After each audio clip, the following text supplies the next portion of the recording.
Bonsoir à tous, bonsoir à tous. Bonsoir Fabrice. Bonsoir. Ce soir, on a le plaisir de te recevoir pour ta conférence sur le thème Trouver sa voie, sa mission d'âme grâce à l'ikigai, et s'épanouir. Exactement, Alors, super. toi, tu es conférencier, formateur, coach de vie, spécialiste en orientation et motivation. C'est ça, c'est C'est exactement ça. ça. Je te laisse te présenter auprès de nos auditeurs. Eh bien, écoutez, très heureux d'être avec vous parmi l'équipe ANV. Donc, ça me fait vraiment plaisir d'être ici, puisque, comme vous avez compris, en fait, on va parler de mission de vie, de mission d'âme, d'ikigai. Et c'est vrai que c'est quelque chose qui me plaît énormément parce que je rencontre énormément de personnes qui se posent la question, est-ce que je suis sur la bonne voie? Peut-être que c'est votre cas aujourd'hui. Si vous êtes ici, c'est que vous avez ce désir de trouver votre voie, de chercher quelque chose. Pourquoi est-ce que vous êtes sur Terre? Qu'est-ce que vous faites ici? Comment ça se fait que vous avez tel type de relation? Peut-être que vous posez des questions, un peu comme ça, comme moi je me suis posé, qui m'a amené à chercher un sens profond à ce que je voulais faire de ma vie et me sentir vraiment utile tout en m'accomplissant. Donc, c'est pour ça que ce thème, je vous souhaite la bienvenue. Il va vous plaire, puisque aujourd'hui, en fait, c'est tout à fait possible. Il y a énormément d'approches pour pouvoir trouver sa voie.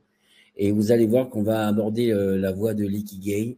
Mais avant tout, comme programme, ça va être un petit moment super intense. Donc, je vous recommande de chatter, de vous impliquer, de partager avec nous, avec moi et avec l'équipe d'ANV donc ce soir, puisque je vais vous poser déjà une question. D'où vous venez? Dites-moi un petit peu dans le chat là, d'où vous venez, quelles sont vos attentes ce soir, qu'est-ce que vous êtes venu chercher quand vous êtes dans cet objectif de trouver sa voie. Vous avez vu qu'on va parler de trouver sa mission d'âme. Qu'est-ce que c'est exactement cette mission? Est-ce qu'il y a quelqu'un qui va nous dire venu du ciel, voilà les gars, cette mission, c'est ça, ça, ça. Bon, on a tous espéré un jour ou l'autre que cette voie, quelqu'un nous pose cette question, nous dise ce qu'il faut faire. Et en même temps, en fait, on se rend compte que c'est quelque chose qu'il faut rechercher. Donc voilà, c'est le Alors, thème je, d'aujourd'hui. alors, je vois Esther qui vient du Hauts-de-France, Véronique qui vient de Bordeaux, Sandra Marie qui vient du Loiret. Il y a Stéphanie Et qui nous dit super, bonsoir. bienvenue à tous, super, Stéphanie qui nous dit bienvenue. bonsoir, hâte car j'avais déjà fait un Ikigai et ça ne m'avait pas permis de trouver ma voie. Ok, eh ben on va voir qu'aujourd'hui, l'ikigai, c'est un outil, mais il y a aussi beaucoup de questions à se poser pour s'axer, pour se sentir aligné. Donc, bienvenue, bienvenue. On a Angélique qui vient de Salon de Provence du Sud, Ok. Aline qui vient du Mans. Après, on a donc Florence qui vient de Paris, Et ouais, Patricia qui vient de Corrèze. ça fait un beau tour de France, tout ça là. Exactement. Super, super, bienvenue. On va passer un super moment ensemble. L'ikigai, trouver sa mission de vie, trouver sa voie. Je vais vous expliquer tout simplement les difficultés qu'on rencontre quand on cherche sa mission de vie. On va voir en fait qu'il y a des obstacles qui se présentent à nous. Il y a des choses comme ça et quel est le plus grand obstacle à surmonter quand on cherche sa voie, quand on cherche une vie pleine de sens. On va voir aussi le fonctionnement de nos émotions, notre cerveau, comment il fonctionne, l'inconscient, notre âme. Et bien sûr, je vais vous partager 5 choses à savoir à tout prix pour activer ce qu'on appelle la boussole intérieure. Ce qui va nous permettre de savoir quand on est sur notre voie, quand on est pas du tout sur notre voie ou un peu à côté. On va voir que les rêves sont faits pour être réalisés. Tout à l'heure, je partageais un rêve qui est fabuleux. Et selon moi et ma perception, ce que je rêvais, j'avais ce désir qui était en moi et tout mon entourage me disait mais c'est pas possible, tu n'y arriveras pas, etc. Et justement, en utilisant des outils qu'il faut, je me suis autorisé à rêver et surtout réaliser. Donc, je vais vous partager tout ça. Bienvenue à tous. Alors, je peux lancer. Tu hésites pas à me dire Bien sûr, si tu peux. s'il y a des questions, s'il y a des choses Oui. qui des remarques ou autres, c'est avec plaisir. D'accord. Puisque mon objectif, c'est de vous partager tout ce qu'il y a nécessaire pour pouvoir, ce soir, c'est court, bien sûr, on aura un temps très court sur la voix, mais je vais vous donner le maximum pour que vous puissiez avoir les outils nécessaires. Alors, ce qu'on va voir ensemble, c'est donc les difficultés. Comme je disais tout à l'heure, important, c'est qu'en fait, quand on est en train de se chercher, quand on se cherche et qu'on se dit mais qu'est-ce que je fais sur Terre, pourquoi je suis ici, on rencontre des difficultés. Il y a des obstacles. Et c'est dû principalement à notre programmation pendant qu'on est en notre conditionnement, pendant qu'on grandit. Et on va voir que ça, c'est très important. Comme je disais tout à l'heure, on va voir ces difficultés, on va voir aussi quel est le plus grand obstacle qui se présente à nous quand on veut se réaliser, quand on est dans la voie de l'épanouissement, quand on est à la recherche de notre moi profond, on a un grand obstacle qui est devant nous. On va voir comment fonctionnent nos émotions, notre cerveau, notre conscient, notre inconscient, notre âme. Et comme je disais tout à l'heure, il y a 5 choses à savoir pour pouvoir activer cette boussole intérieure. Et c'est ce que je vous souhaite, c'est ce que je vais partager avec vous. Alors, n'hésitez pas, si vous avez une question, quand j'emploie tel ou tel terme, je vais chercher à être le plus simple possible. Je vais aussi vous partager comment utiliser efficacement votre Ikigai pour ouvrir votre voie. Comment est-ce que ces simples outils, avec ces schémas, en se posant des questions précises, vous allez voir une voie qui va devenir une évidence pour vous et vous allez voir que c'est fabuleux d'utiliser cet outil. Moi, je fais partie des gens qui ont gardé leur enfant intérieur, enfin du moins qui ont permis de le ressortir. Donc, je suis assez excité et enthousiaste de partager ça. Et bien sûr, je vais vous partager quelles sont les actions à mener pour prendre sa place. Eh bien, dans cette vie-là, effectivement, c'est comme si que quand on n'est pas, on ne sent pas notre place, ça a des conséquences sur notre relation, sur notre famille, sur nos amis, sur nos collègues, sur notre activité, sur notre vie en général. Et donc, trouver comment trouver sa place et bien se sentir, ça va avoir un impact et une conséquence sur tous nos aspects. Donc, Alors, ensuite, ouais. j'ai juste une petite question déjà de Véronique qui demande c'est quoi l'ikigai? L'ikigai, eh bien oui, je vais venir, c'est une très bonne question. Si vous On va êtes commencer. là et que vous dites, mais attends, de quoi il parle, c'est quoi l'ikigai? D'ailleurs, je suis désolé pour mon accent parce que en fait, l'ikigai, c'est en japonais et on va aborder ce point-là, bien évidemment, puisqu'on va entrer dans le vif du sujet. L'ikigai, c'est quoi exactement? C'est un outil japonais qui nous permet de trouver notre raison d'être. Donc, d'être sûr qu'on est sur la voie. Donc, je vais, dans cette conférence, donner le détail et vous transmettre ce schéma-là. Pour ceux qui ne le connaissent pas, justement, ce sera l'occasion de l'utiliser. En tout cas, merci pour cette question. Alors, donc, quelle est la première difficulté qu'on rencontre? En fait, la première chose, c'est qu'on a tendance à aller voir ailleurs, c'est-à-dire aller voir autour de nous, comment trouver sa voie, qu'est-ce qu'il faut faire, on attend que nos parents nous disent qu'est-ce qui serait mieux pour nous, ou nos professeurs, ou nos amis, etc. Donc, quand on grandit, et même si autour de nous, en fait, c'est vraiment super parce que il y a des pistes qui sont là, il y a des pistes qui vont nous permettre de trouver notre voie, mais ce qui est important de comprendre, c'est que c'est en nous que ça se passe. C'est vraiment en soi que se trouvent les réponses les plus fabuleuses, les plus évidentes en même temps, bien que ça va être super aussi, c'est les pistes, c'est-à-dire qu'autour de nous, il y a des éléments qui vont venir s'activer. Il y a des personnes qui voient donc tout simplement, comme je travaille avec le Pôle emploi et à travers mon centre de formation, il y a des conseillers d'orientation et des gens qui font des bilans de compétences pour trouver leur voie. Il y en a qui vont voir des médiums ou des chamans. C'est vraiment en fonction de chacun. Mais en fait, on se rend compte que chacun va chercher des outils pour pouvoir savoir quelle est la bonne voie. On attend que quelqu'un nous dicte. C'est des fois, quand on cherche, quand on essaie de faire bien dans la vie, on rencontre ce truc-là. Je ne sais pas si ça vous est arrivé, mais se dire, punaise, mais est-ce que je suis là, est-ce que je suis sur la bonne voie? Et est-ce que comment c'est bon pour moi? Est-ce que c'est bon pour les autres? Donc, on est en période de doute. Donc, si on ne sait pas activer les choses qui sont à l'intérieur de nous, on va être dans une sorte de brouillard de possibilités infinies. Et c'est vrai que les personnes qui viennent me contacter sont des personnes qui sont à la recherche de précision, de questions. Et je les aide en fait à trouver comment, en se posant des questions internes, des propres questions, comment trouver cette voie. Alors, qui je suis? Effectivement, pour vous parler de ça aujourd'hui, dans un premier temps, je suis quelqu'un qui, à l'âge de 17 ans, a quitté l'école, donc j'ai pas eu de diplôme, j'ai pas eu de bac. Je me suis mis à vendre des samoussas sur les marchés forains, étant originaire de la Réunion. J'ai commencé à proposer mes services. J'ai travaillé dans les égouts, j'étais quelqu'un de timide et réservé. Et un jour, j'ai lu un livre qui m'a intrigué complètement et qui m'a changé ma perception, ce qui m'a permis de passer de timide et réservé à le désir de créer son entreprise. Donc, à l'âge de 20 ans, j'ai créé mon entreprise.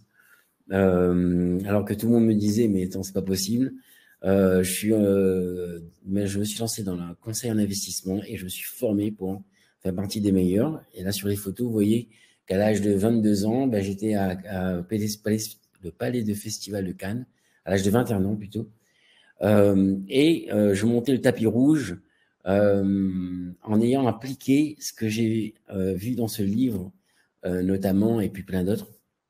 Donc, je me suis intéressé au management, donc j'ai managé des grandes équipes, j'ai créé plusieurs entreprises et j'étais en fait tout simplement à la recherche de moi-même à ce moment-là, tout en accomplissant ce désir de dire tiens, je rêve de faire des choses et de m'impliquer et de chercher en fait le potentiel humain. Mais à un moment donné, à force de me disperser, je me suis perdu à me dire quelle était ma voie en fait. C'est-à-dire que la question que je me suis posée, c'est j'accomplissais des objectifs, etc. C'était vraiment gratifiant. Mais la question que je me suis posée, c'est qu'est-ce qui a du sens pour moi? Pourquoi je suis venu sur la Terre? Qu'est-ce que je ferais là? Et si je pouvais exploiter mon potentiel, qu'est-ce que je ferais quoi? Vous voyez cette question-là, je sais pas si ça te dit quelque chose, Caroline. Hein, cette question-là, Oui. elle est très présente et toutes les personnes que j'accompagne dans le développement personnel, que ce soit des sportifs de haut niveau ou des personnes qui ont des objectifs comme créer leur entreprise, se lancer dans leur voie, eh ben, il y a cette question-là. Et donc, moi, je me suis planté à un moment donné et c'était pas si mauvais en fait. Hein. Qu'est-ce qui s'est passé? C'est que je me suis intéressé à ouvrir mes compétences. Je me suis formé à la PNL, à l'hypnose humaniste, étant donné que j'étais passionné de la compréhension de l'être humain, comment fonctionne notre cerveau. Pourquoi est-ce qu'il y a des gens qui réussissent, qui arrivent facilement, et d'autres qui luttent et qui donnent une énergie hallucinante pour arriver à avoir des résultats. Donc, j'ai découvert ces méthodes-là et me suis dirigé sur l'épanouissement. Donc, j'ai lancé mes conférences. Et là, voilà, je suis dans ce domaine, donc je fais des conférences et des séminaires pour aider les personnes à se lancer dans leur voie. Et donc tout ça, en fait, c'est quelque chose d'enrichissant qui m'a permis de développer mon potentiel à travers les outils et de mettre en lumière les techniques qui m'ont permis de trouver une vie riche de sens, trouver sa voie plus facilement, comment fonctionne notre cerveau et les techniques. Donc, à travers mon objectif, en fait, à travers cette expérience, c'est de vous partager à quel point, quand on prend conscience de son potentiel et des capacités qu'on a à notre disposition, on peut réaliser des choses exceptionnelles et surtout tisser des relations fabuleuses. Alors Alors, là, oui, il y a vas-y, juste une excuse-moi. petite question d'Angélique qui Oui. demande quel est le titre du livre du développement personnel que tu as lu. Ah oui, c'est vrai que c'est une. Alors le titre, ça s'appelle L'essentiel à savoir pour vivre heureux et réussir. Ah, ben merci. Voilà, Angélique. L'auteur, c'est Philippe Morando. Alors, entre-temps, j'ai lu énormément de livres qui vont dans la même direction. Hein. Donc, chacun va trouver plutôt dans tel livre ou Tiens. tel livre ce qui va lui révolutionner. Moi, c'était dans ce livre-là. C'était le premier livre que j'ai lu en entier, puisque J'avais 19 ans, donc j'ai été pas un très grand adepte de l'école et j'ai eu du mal à lire. J'étais plutôt un musicien, donc j'avais envie de rêver. Et ce livre-là, en fait, m'a donné des outils qui m'a donné envie de lire le livre, et bien sûr, mais surtout d'appliquer les choses qui m'ont permis, par exemple, de quand j'étais plus jeune, j'ai eu un cancer extra-osseux. Et je me disais, si j'avais encore la chance de vivre encore quelques temps de plus, si j'avais la possibilité de vivre plus, j'aimerais tellement jouer de la musique et de le partager avec un groupe et de tourner dans le monde. Et en fait, c'est les techniques que je vais vous partager là permettent non seulement de trouver notre voie, donc, mais surtout d'être en rencontre avec nous-mêmes. Donc, c'est-à-dire euh, de pouvoir exploiter notre potentiel. Donc voilà, le livre était donc l'essentiel à savoir pour vivre heureux et réussir de Philippe Morando. Merci. Alors voilà, alors n'hésitez pas si vous avez des questions sur mon parcours ou autre. Mon but était d'aller le plus vite possible, hein. J'ai fait une certaine synthèse, mais juste pour mettre en valeur le fait que j'ai animé énormément de groupes, j'ai plus de 500 conférences et de formations en activité, et on est toujours sur cette question, quoi. Quelle est notre voie? Quelle est notre voie idéale? Comment est-ce qu'on peut s'épanouir? On est à la recherche de l'humain et à la recherche d'être heureux. Alors, bien sûr, pas tous, puisque là, je parle d'une généralité, parce que ceux qui sont intéressés par le titre de la conférence et d'être là aujourd'hui, vous avez quelque chose qui vous distingue sur certaines personnes qu'on va dire qui vont pas se poser de questions. C'est pas pour juger, c'est juste pour constater qu'il y a des personnes qui se posent pas de questions, ils font leur vie, et puis voilà. Et puis il y a des personnes qui se disent qu'est-ce que je peux faire de bien? Comment est-ce que je peux faire marquer l'histoire? Comment je peux impacter le monde qui m'entoure, hein? Pas forcément le monde en général, mais déjà. Et ce qui est important, c'est de prendre conscience qu'on a un obstacle énorme qui se présente à nous, qui est dans notre cerveau et qui se prénomme donc les croyances limitantes. Je fais pas quand je parle des croyances, il y a toujours une association religieuse. Je vais bien plus loin que tout ça. C'est les croyances qu'on a quand on grandit, c'est-à-dire, par exemple, quand on forge notre cerveau quand on apprend, quand on va dire voilà, par exemple, l'échec fait grandir. Il y a des personnes qui, du coup, quand ils vont être dans l'échec, ils vont avoir cette croyance-là et ils vont continuer à avancer. Pour d'autres, l'échec, c'est la honte, c'est l'humiliation. Donc, quand ils vont vivre l'échec, ils vont être assommés de tout ça. Donc, mon objectif, à travers ce moment-là que je vous demande de vous poser, c'est de vous dire, aujourd'hui, quelles sont les croyances qui m'empêchent de trouver ma voie? Par exemple, les croyances populaires sont c'est difficile de trouver sa voie, c'est compliqué de se chercher. C'est des croyances qui vont parasiter et mettre le doigt sur notre obstacle numéro 1, qui sont les croyances, que notre cerveau va, vous savez, cette petite voix intérieure qu'il y a, cette petite voix intérieure que l'on a, qui va dire, ouais, j'ai envie de faire ça, mais hop, ouais, mais c'est compliqué, c'est pas évident, les obstacles qu'on peut avoir, attention, etc. Donc, les croyances limitantes, je vais vous faire partie d'une des croyances que j'avais avant. Mais quand j'ai quitté le monde scolaire, je me suis dit, j'ai pas de diplôme, je vais pas pouvoir réussir dans ma vie. Donc, il y a des croyances qui sont limitantes, mais c'est pas trop grave. Mais une croyance comme celle-ci, celle que j'avais en me disant qu'étant donné que j'ai pas de diplôme, je vais pas pouvoir réussir dans la vie, donc c'est-à-dire avoir une situation professionnelle qui me plaît, qui me permet de nourrir mon style de vie idéal, c'était une croyance limitante. La croyance limitante que j'ai dit que personne s'intéresse à moi parce que j'ai pas ci ou j'ai pas ça, ce sont des croyances limitantes que j'ai dû forger. Et je vais vous expliquer comment est-ce qu'on va pouvoir transformer ça, bien sûr, dans cette conférence. Alors, notre cerveau, ce qui est intéressant, c'est de prendre conscience qu'il est à la fois notre pire ennemi et à la fois notre meilleur ami. Et ça va dépendre ce sur quoi on se concentre. Mais ce qui est intéressant, si on peut regarder juste ce petit exemple-là, c'est imaginer que le cerveau est vu de haut. Vous êtes au-dessus du cerveau, là, et puis il y a le nez devant, là, qui est pointu. Hein, c'est donc un petit schéma, mais qui vous permet juste de voir, en fait, comment il va être compartimenté.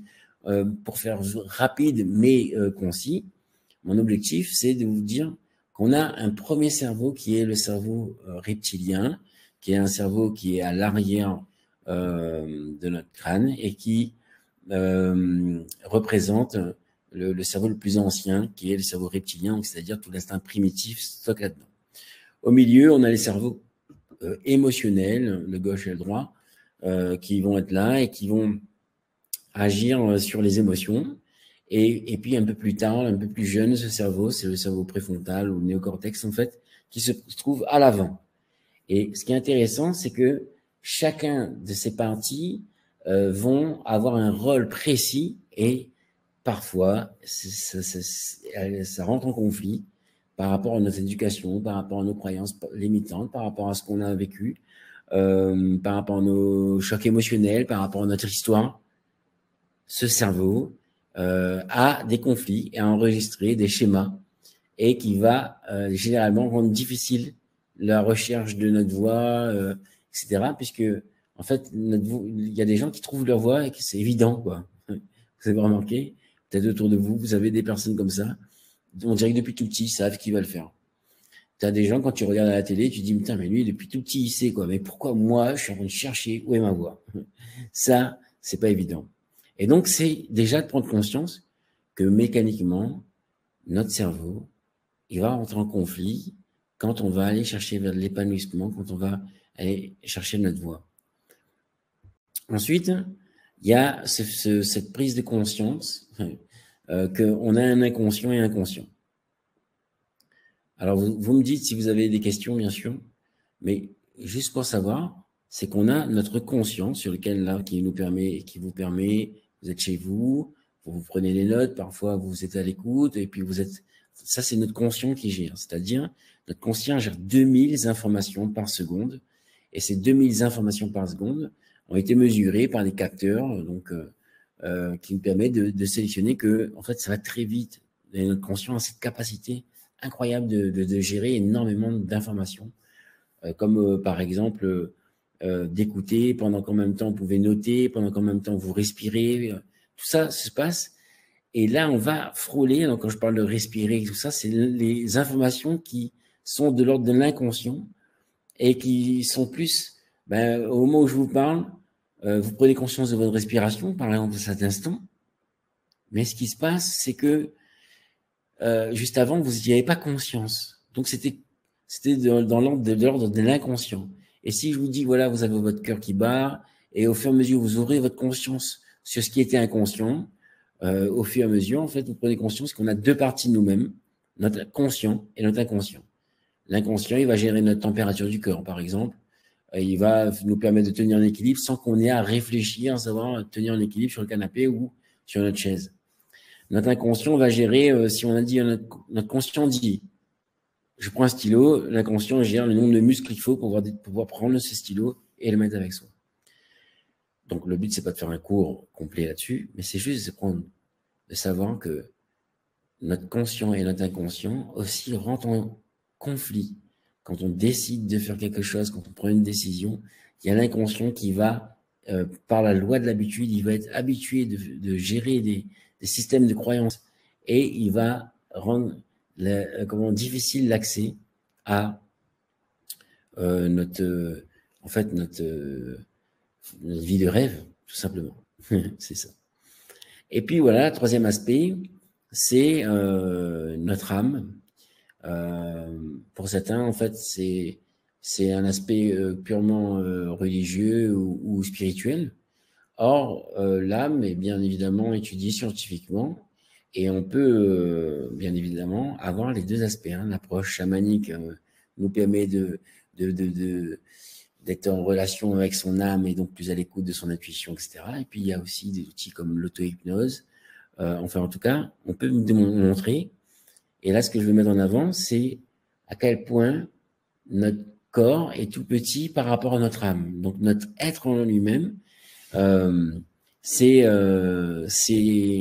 C'est ce qui explique que certaines personnes disent, je sens qu'il y a quelque chose qu'il faudrait que je fasse et je sais pas quoi. Et là, le cerveau et les différentes parties de nous-mêmes rentrent en conflit par rapport à ce qu'on vient de notre intuition, etc.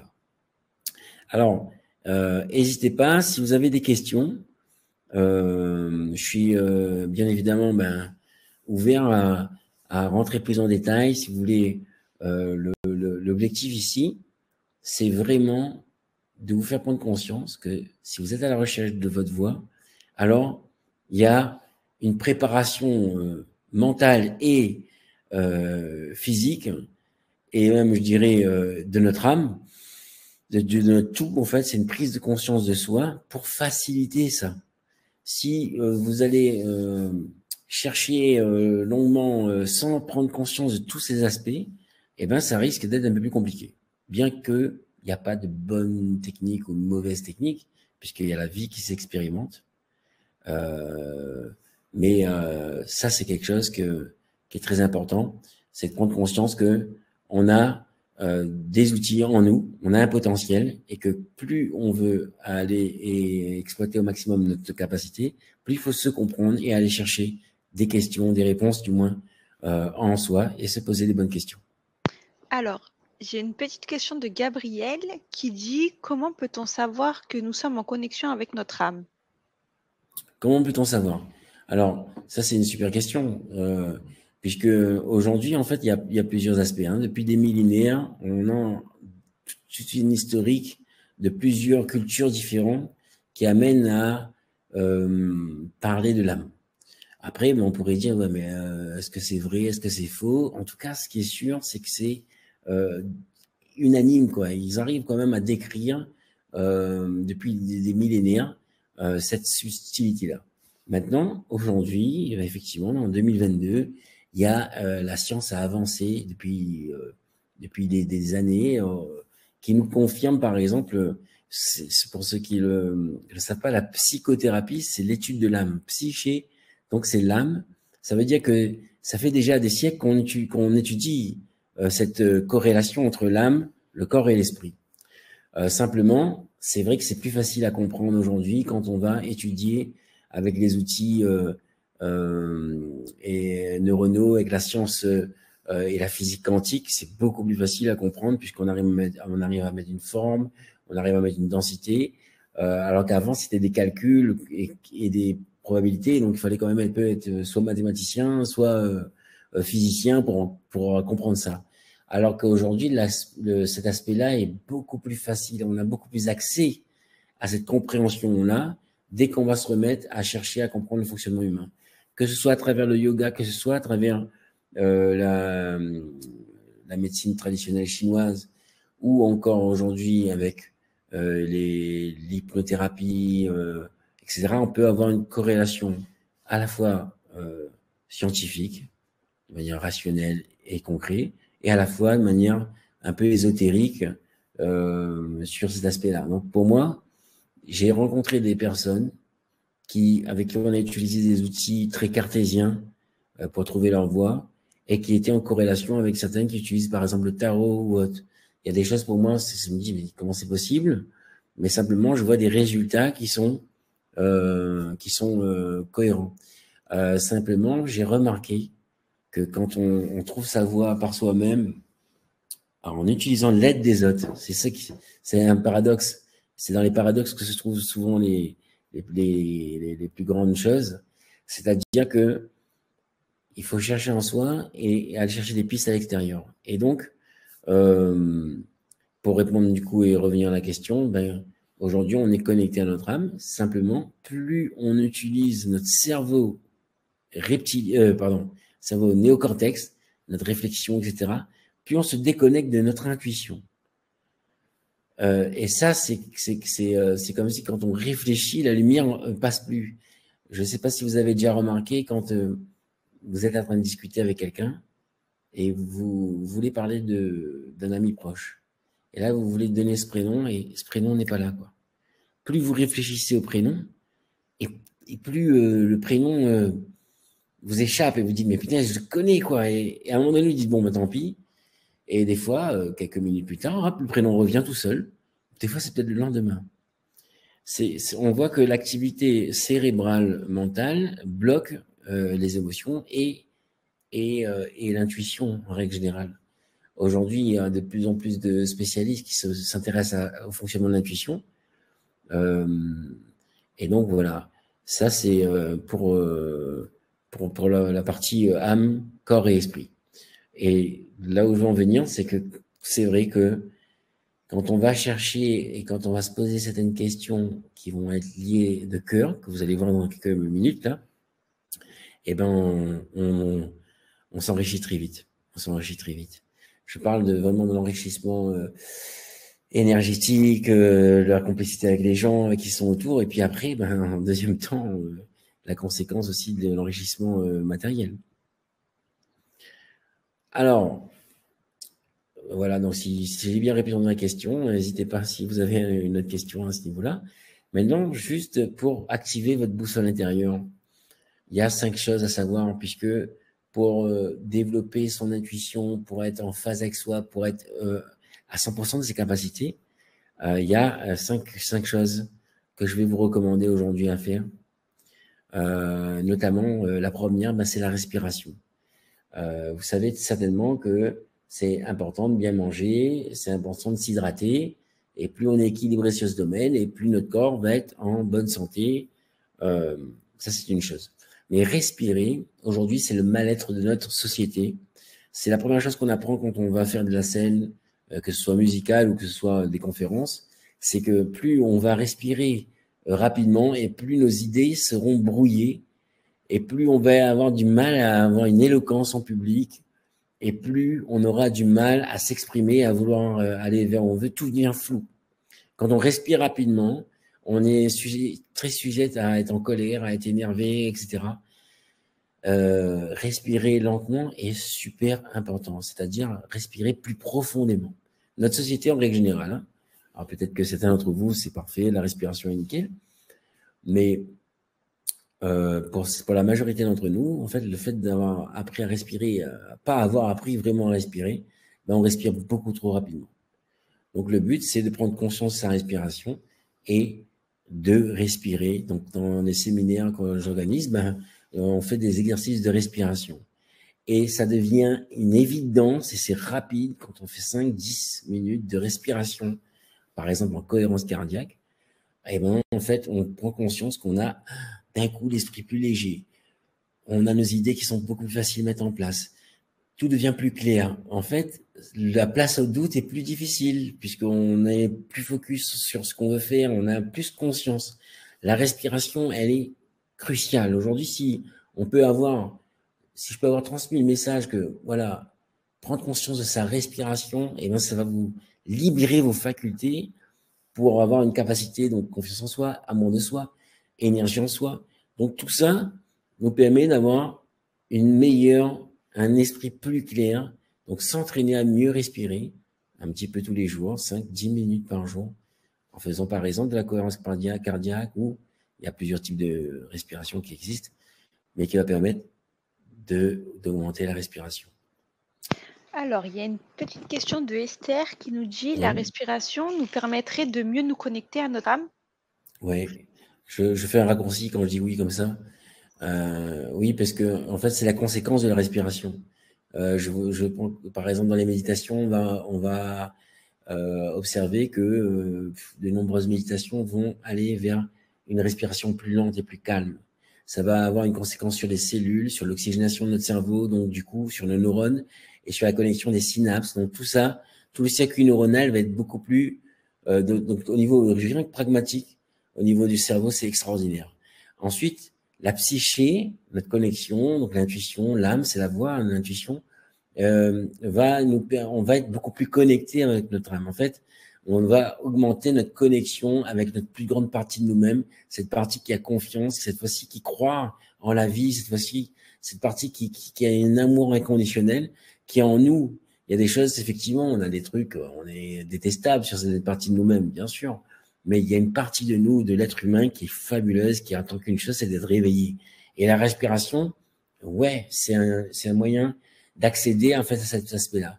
aussi bien intellectuellement, hein, c'est-à-dire vos facultés intellectuelles, votre mémorisation, etc. Je vois la différence quand j'ai appris à respirer plus profondément, alors que j'ai envie de dire tout tas de choses, plein, et à prendre des bonnes respirations pour oxygéner tout ça lors des séminaires, de conférences ou autres, ça donne des résultats extra. Et puis, notamment, par exemple, sur les sportifs de haut niveau que j'accompagne. Alors après, la respiration, c'est un des critères hyper important. Et puis après, il y a la deuxième chose, c'est la visualisation. La visualisation, c'est la capacité à imaginer une situation et à focaliser tellement sur ce qu'on est en train d'imaginer qu'on va pouvoir faire un scénario. Et ce qu'on a pu remarquer, c'est que en faisant ces scénarios de connexion à soi, ces scénarios de confiance en soi, de se voir confiant sur la bonne voie, de se mettre dans une attitude, ça a un impact cérébral. Les zones qui s'activent comme si qu'on est en train de vivre la situation. Ce qu'on appelle en fait, ce que les scientifiques appellent les neurones miroirs. Donc je rentre pas dans les détails parce que c'est vraiment long, mais c'est juste pour encourager à utiliser la visualisation. Ce qui me permet, par exemple, là, je pense à quelqu'un que j'accompagne, qui était dans le flou total de qu'est-ce qu'il allait faire. On a commencé par visualiser qu'est-ce que ça ferait d'être sur la bonne voie. Ça changerait quoi dans sa vie? Et donc, il a commencé à avoir des scénarios où il s'imaginait à aller voir les gens. Tiens, super, comment ça va? Génial, tiens, j'ai trouvé ma voie. Et ces scénarios-là qui a continué à grandir et grandir, a créé donc des schémas neuronaux. Donc ça, c'est par déduction, puisque c'est ce qu'on peut constater quand on observe grâce aux appareils spécifiques à mesurer je sais plus le terme, au céphalogramme, hein, qui permet, excusez-moi pour le terme, là je ne trouve plus, qui va permettre de mesurer en fait les activités cérébrales. Et donc la visualisation, ça c'est aujourd'hui je vous dis ça, ça fait des années qu'ils utilisent ça dans le milieu des sportifs. Ça fait des années que les musiciens ou les artistes utilisent ça pour pouvoir projeter et créer. Simplement, ajouter ça comme rituel du matin, donc reprendre une bonne respiration et visualiser en train de trouver sa voie, c'est hyper, c'est hyper dense, ça donne des résultats forts. Alors, je vous demande pas de me croire, je vous demande juste d'essayer, tester, vous verrez l'impact que ça a sur votre énergie, sur votre corps, en commençant vos journées comme ça. Ensuite, la posture. C'est pareil, ça paraît tout bête en fait, ce que je donne comme exemple. Je sais qu'il y a certains qui se disent, qu'est-ce que ça va avoir? Eh bien, figurez-vous que notre posture transmet des émotions. Si aujourd'hui on est dans une posture comme ça, essayez, vous allez voir, de dire, je suis heureux aujourd'hui, putain, c'est trop bien. Il y a une incohérence entre ce que je suis en train de dire et ma posture. Donc, plus on va se mettre dans une posture droite et on va se mettre à marcher avec un bon élan, plus on se connecte avec notre énergie, avec notre âme, avec nos facultés, et plus on rentre dans la peau, pour utiliser ce terme, pas de manière anodine, ce terme, on rentre dans la peau de la personne qui a confiance et qui sait où aller. Et en fait, quand on rentre dans cette peau-là, en fait, c'est une partie de nous-mêmes qui est là. Bien évidemment, il y a une partie qui doute, qui a peur, qui a des craintes, elle est programmée, il y a des croyances limitantes. Mais il y a une partie de nous qui est là, qui attend qu'une chose, c'est de s'émerveiller. En portant attention à notre posture, on peut constater que on se met en phase avec soi-même. Ensuite, comme petit indicateur, l'auto-hypnose ou la méditation, il y a des MP3 qui existent là-dessus. C'est un outil qui est super pour pouvoir, pareil, se reconnecter à soi-même. Il y a des outils qui sont vraiment super.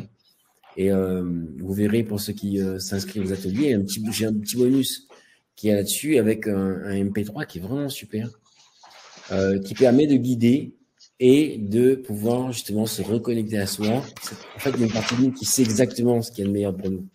Exactement comme quand on entend une musique, quelqu'un qui chante, vous savez si c'est faux ou pas faux. Vous savez si c'est juste ou pas juste, même si vous n'êtes pas professeur de musique. Il y a un truc, par exemple, vous entendez un karaoké, vous entendez des gens qui chantent mal. Oh, c'est pas évident. Vous l'encouragez peut-être, mais waouh! Et puis il y a des gens, c'est waouh, tu écoutes ça, tu dis c'est trop beau. En fait, donc il y a quelque chose en nous qui sait ce qui est juste ou pas pour nous, pour nous-mêmes. Et le regard des autres est quelque chose qui parasite énormément, pour pas dire presque tout, le fait de trouver sa bonne voie, parce que on a peur du jugement des autres. Même si parfois c'est pas conscient, inconsciemment, c'est bien inclus. Et voilà maintenant pour le cinquième chose, c'est bouger ses cellules. Bouger ses cellules, en fait, c'est-à-dire faire du trampoline, faire des exercices, mettre en mouvement nos cellules, permettre de nous aligner. Effectivement, bon, il n'y a plus d'un scientifique qui l'explique aujourd'hui, mais simplement le fait de mettre en vibration nos cellules, l'énergie circule mieux, et donc ça a des conséquences positives dans tout notre organisme, et notamment nous permettre donc d'être plus en phase. Voilà les 5 choses. Je vais faire vite, comme ça vous avez tous les éléments pour passer à cette phase Ikigai. Mais bien sûr, je suis toujours à l'écoute des questions. Alors, en attendant d'autres questions, n'hésitez pas, bien sûr. C'est avec plaisir pour les questions. Vous êtes venus, vous avez entendu parler d'Ikigai. Et bien voilà, ce schéma qui est un mixte extraordinaire. Pour les personnes qui sont à la recherche de soi, qui sont bien évidemment l'exercice que je vous ai demandé de faire avant, en fait, ça va vous permettre d'être plus aligné, plus centré pour revenir sur l'ikigai. C'est une préparation. Mais voilà le mix idéal pour les personnes épanouies. J'ai fait 7 ans d'hypnothérapie en tant qu'hypnothérapeute à temps plein ou à un moment donné à temps choisi. Eh bien, j'ai remarqué que les gens qui avaient des problèmes ou des addictions ou des choses, etc., et bien souvent, en fait, il y avait une racine principale, c'est qu'ils n'étaient pas épanouis. Il y a quelque chose qui se passait. Il y a comme si notre corps nous parle et nous dit, voilà, ça c'est pas bon, ça va pas, etc. Et là, ça m'a beaucoup intrigué, cette idée de se dire que en un schéma, alors que moi j'utilisais énormément de techniques pour arriver à ce même schéma, et en fait, on a un résumé super des questions à se poser. Alors, pour vous aider, la première, c'est donc de noter. Là, faites un essai tout de suite si vous voulez. Je vous invite à le faire. Il y a une part de vous qui va dire oh plus tard. Il y a une part qui dit oh mais j'ai envie maintenant. Alors passez ce pas-là. Qu'est-ce que vous adorez faire? Qu'est-ce que vous aimez faire que c'est naturel quoi quand personne vous a demandé de faire ça, vous avez trouvé ça chouette, vous avez décidé de le faire. Peu importe ce que les autres veulent. Alors, pour moi, vous avez compris, la musique, c'est quelque chose comme ça, hein, c'est quelque chose que j'adore faire. Il y a le bricolage que j'adore faire, par exemple. Hein. Et puis, j'adore faire la cuisine. D'accord? Là, je vous donne 3 exemples de ce que j'adore faire. Ensuite, il y a d'un côté, là, sur la gauche, ce pourquoi vous êtes doué. Alors, dans les 3 que je viens de citer, faire la musique, j'étais pas doué, mais j'adorais tellement faire qu'à force de faire et de pratiquer, je suis devenu doué.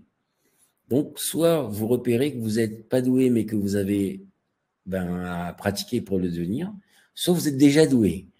Et si vous faites, par exemple, pour moi, la musique, j'aime et j'adore faire et que je suis doué, alors, mais qu'est-ce qui se passe? Eh bien, en fait, ce qui se passe, c'est que ce mélange-là nous donne notre passion.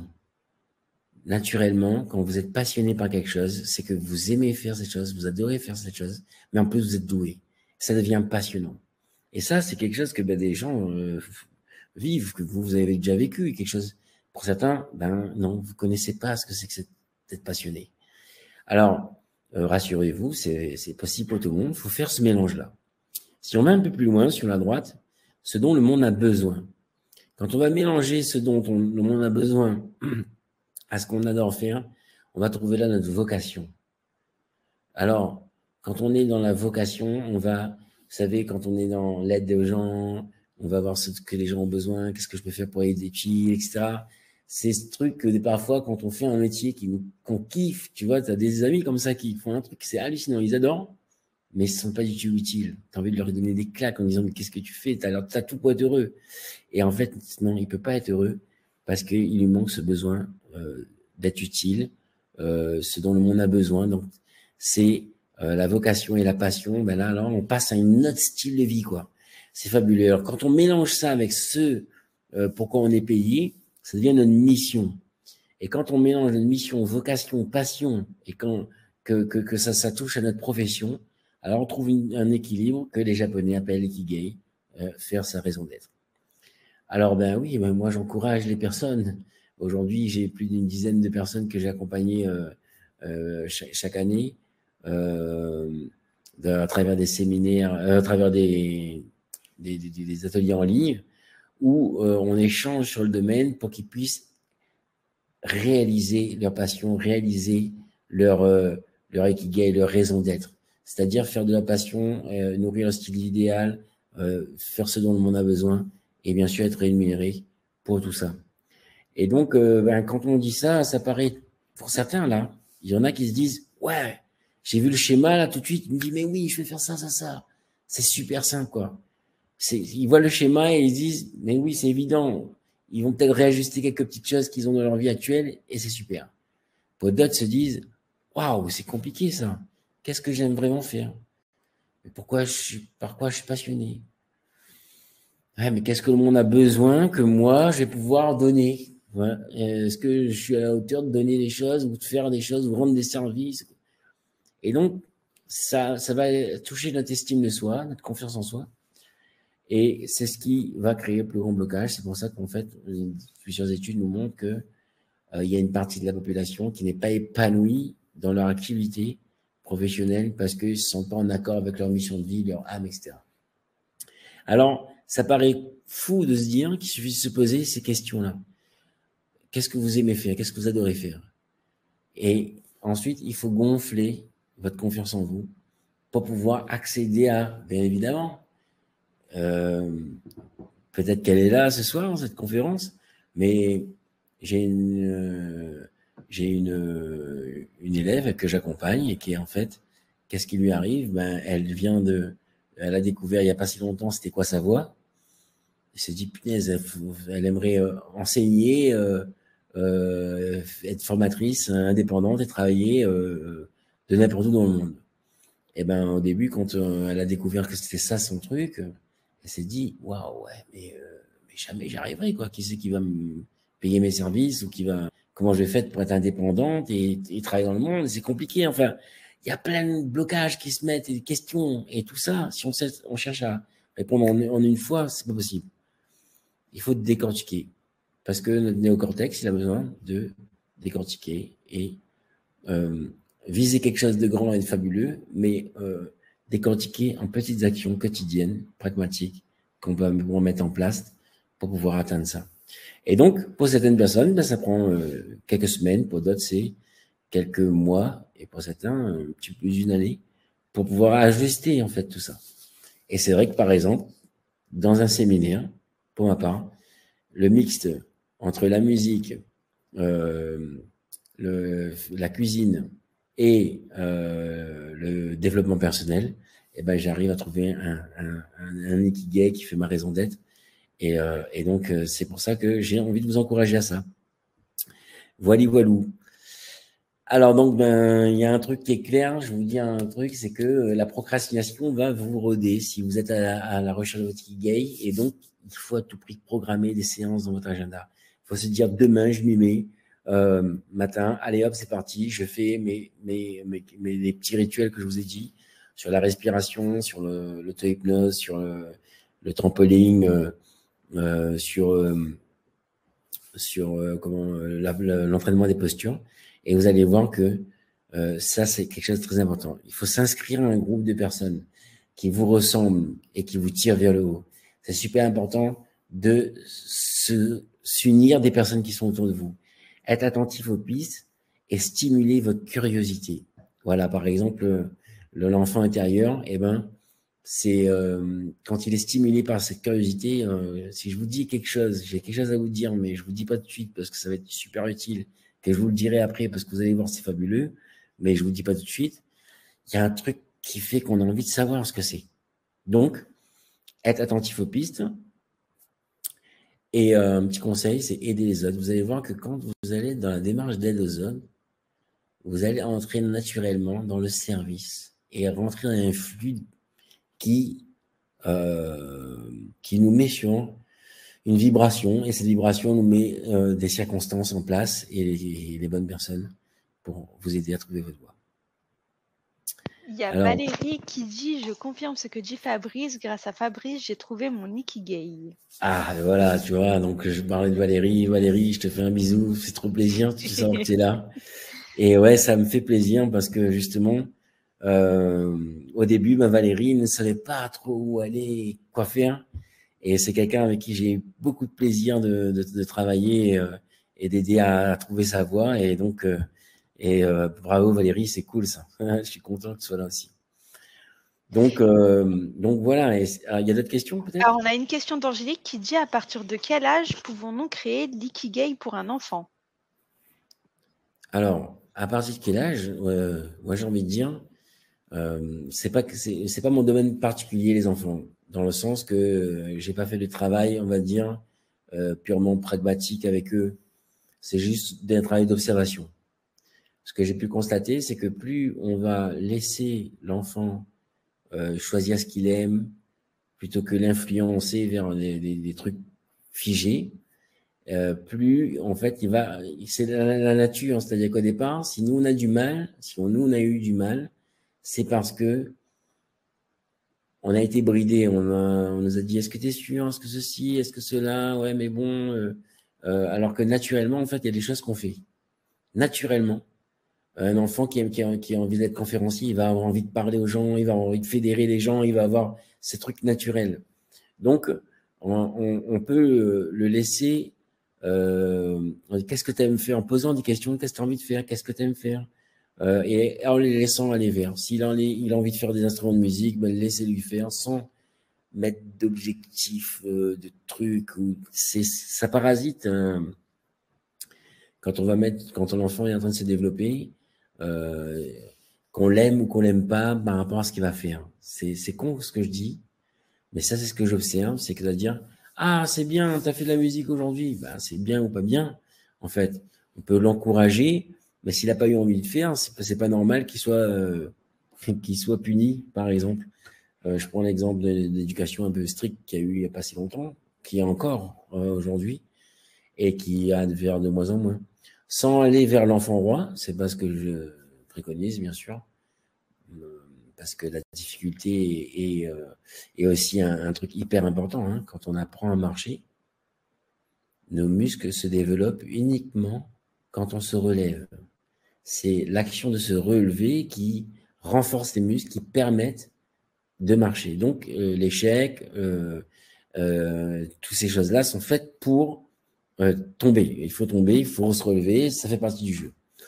Mais c'est un moment pour stimuler sa curiosité. L'enfant, il a des curieux de nature. Alors, le plus possible en contact avec la nature. Ça, c'est fabuleux. Je disais à Caroline tout à l'heure, moi, mon rêve, c'était d'avoir des chevaux et de pouvoir être dans la nature le plus possible. Et c'est ce que je vis aujourd'hui. Et tout le monde m'avait dit que c'était pas possible. Quand je rêvais de ça, tout le monde me disait, Fabrice, ils avaient peur que je sois déçu, que je me plante. Et en fait, je me suis planté, et j'ai essayé. Et puis, à un moment donné, j'y suis arrivé. Et ces échecs-là sont, pour ma part, hyper constructifs. Et même les échecs que j'ai pas aimés. Hein. C'est ça le plus marrant. Donc voilà. Et s'inscrire avec des gens autour de nous, c'est super important. Parce que quand on se sent tout seul à trouver notre voie, à chercher une voie pour soi-même, c'était chouette quand on fait des séminaires. Le dernier séminaire qu'on a fait, les gens se sont retrouvés et c'était chouette de les voir, se dire, ah, t'es comme moi, toi aussi, ouais, moi aussi, ah ouais, c'est clair, ouais. Et de cet échange-là, il est super intéressant, que ce soit par des groupes virtuels comme sur Facebook ou en séminaire, en direct, en physique ou en conférence. C'est vraiment chouette. C'est Alors, vraiment chouette. je vais juste lancer l'offre de ton atelier puisque ça fait déjà bientôt 1 heure qu'on est Et en oui, direct. Alors, j'ai juste lancé l'offre. Alors, hop, pour ceux qui veulent s'inscrire. Donc, ton atelier, ce sera le mardi 15 février à 20h30. Vous aurez une version non téléchargeable à 37 € et une version téléchargeable à 57 € en paiement une fois ou 2 fois. Vous pourrez aussi vous inscrire à tout moment sur le site de l'Académie, academienouvellevie.com, rubrique replay 24 à 48 heures après le direct, ou si vous nous regardez sur YouTube en cliquant sur le lien qui se trouve dans le descriptif sous la vidéo. Je te laisse expliquer tes ateliers. Ok, super, super, c'est très clair tout ça. Effectivement, donc mon but c'est de vous accompagner pour ceux qui sont intéressés en fait à aller plus loin, parce que certains ont déjà tout eu là, avec ces informations, et d'autres se disent punaise, ouais, j'ai envie d'aller plus loin, j'ai envie de faire partie d'un groupe, j'ai envie d'avancer, j'ai envie de me poser des questions précises. Si vous voulez avoir un échange, partager votre parcours, en fait, ça va être un petit comité qui nous permet de faire du sur-mesure. Et donc vous permettre d'aller plus loin dans la recherche justement de soi, des questions précises qui vont permettre d'étayer, en prendre stylo au papier, et à la fin de cet atelier, vous allez vous dire waouh, c'est ça ma voix. Alors il y aura deux catégories de personnes à la fin. Il y a ceux qui vont dire c'est ça ma voix, ouais putain j'y vais, waouh. Et il y a ceux qui disent comme Valérie qui va faire waouh, là, comment est-ce que je vais faire pour faire ça? Et donc là, je vous donnerai des conseils et astuces pour pouvoir développer votre confiance en vous. Outil indispensable pour s'épanouir. Donc voilà ce qui va se passer. Alors, pour conclure cet atelier, j'ai un poème que je voudrais partager avec vous. Nelson Mandela l'a cité lors de son investiture. C'est un poème qui a été écrit par Marianne Williamson et je trouve super intéressant. Alors, notre peur la plus profonde n'est pas de ne pas être à la hauteur. Notre peur la plus profonde est d'être puissant au-delà de toutes nos limites. C'est de notre propre lumière et non de notre obscurité qui nous effraie le plus. Nous nous posons la question, qui suis-je, moi, pour être brillant, radieux, talentueux et merveilleux? En fait, qui êtes-vous pour ne pas l'être? Vous êtes des enfants de Dieu. Vous restreindre, vivre petit, ne rend pas service au monde. L'illumination n'est pas de vous rétrécir pour éviter d'insécuriser les autres. Nous sommes nés pour rendre manifeste la gloire de Dieu qui est en nous. Elle ne se trouve pas seulement chez certains élus, elles sont en chacun de nous. Et au fur et à mesure que nous laissons briller notre lumière, nous donnons inconsciemment aux autres la permission de faire de même. En nous libérant de notre propre peur, notre puissance libère automatiquement les autres. Voilà, donc ça c'était Nelson Mandela qui avait repris lors de l'investiture. Je trouve que c'est magnifique, hein. Que tu trouves toi aussi? Ah oui, je trouve ça très très beau. Donc voilà, que ça puisse vous aider, vous inspirer à trouver votre voie. Donc là, il est 29. On a réussi à tenir le timing, hein. Exactement, très très bon timing. D'ailleurs, il y a Angélique qui a dit j'ai fait des ateliers à ce jour, mais je n'ai pas pu aller au centre de mon Ikigai. J'en suis restée là et cette conférence de ce soir réactive mon besoin de consolider mon Ikigai et le finaliser. Et on a Valérie qui lui a répondu Angélique, je ne connaissais pas Fabrice, fonce, son travail est sérieux et il va en profondeur. Super, merci Valérie, hein. Tu vois, ça c'est cool. Et ouais, c'est chouette parce que il y a des outils, il y a des façons de pouvoir aller plus loin. Et c'est vrai que quand on est encouragé ou quand on est aidé, c'est plus facile. Quand on doit aller quelque part et qu'on ne sait pas la direction, quand quelqu'un nous guide, c'est plus facile. Quand la personne sait est déjà allée là où on va, c'est plus facile. Donc, j'encourage effectivement d'aller dans cet atelier parce que non seulement ça va être un moment super, mais en plus, vous allez découvrir davantage d'outils, mais surtout mettre en action le pouvoir de l'ikigai. Parce que c'est pas seulement regarder l'image, quoi. C'est se poser des questions et réveiller ça. Et bien sûr, il y a des petites surprises qui vont se passer dans cet atelier. Avec, il y a le petit bonus qui va être un MP3. Ça, c'est vrai que c'est bien parce que en utilisant un audio, vous allez pouvoir vous reconnecter avec vous-même plus facilement. Super, merci beaucoup. Et du coup, j'ai hâte d'être le 15 février. Avec plaisir, hein. Moi aussi, j'ai hâte. Donc, alors, si vous avez encore des questions, c'est les dernières minutes. Allez-y maintenant. Alors, on va attendre 1 ou 2 minutes, voir s'il y a des questions. Ok, en tout Ouais. cas, je suis très heureux d'avoir partagé ce petit moment avec vous. Alors, c'est rapide, c'est toujours un peu frustrant pour moi parce que j'ai tellement de choses à dire. J'ai essayé de débiter le plus rapidement possible pour avoir, dans ce court timing, vous transmettre parce qu'il y a plein d'éléments qui sont intéressants à développer pour encore mieux comprendre. Donc, ceux qui vont être là, pour l'atelier, parfait, puisque vous allez découvrir encore plus, quoi.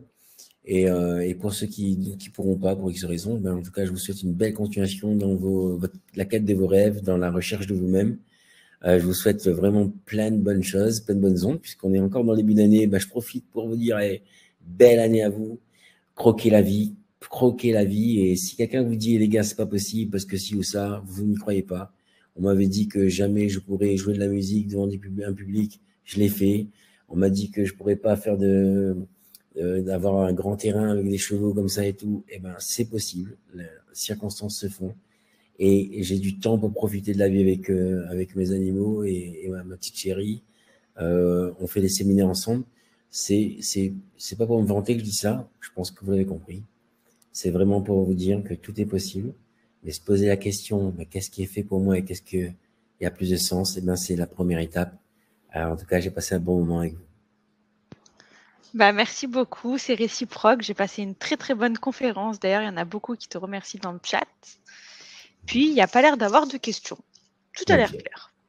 Bon. On se retrouve du coup le 15 février. Merci pour tout. Merci à tous ceux qui étaient présents. Puis vous aurez le replay d'ici 24 à 48 heures. Et voilà. Et ciao, ciao. Très bonne soirée. Belle Ciao, soirée. ciao. Ciao, ciao.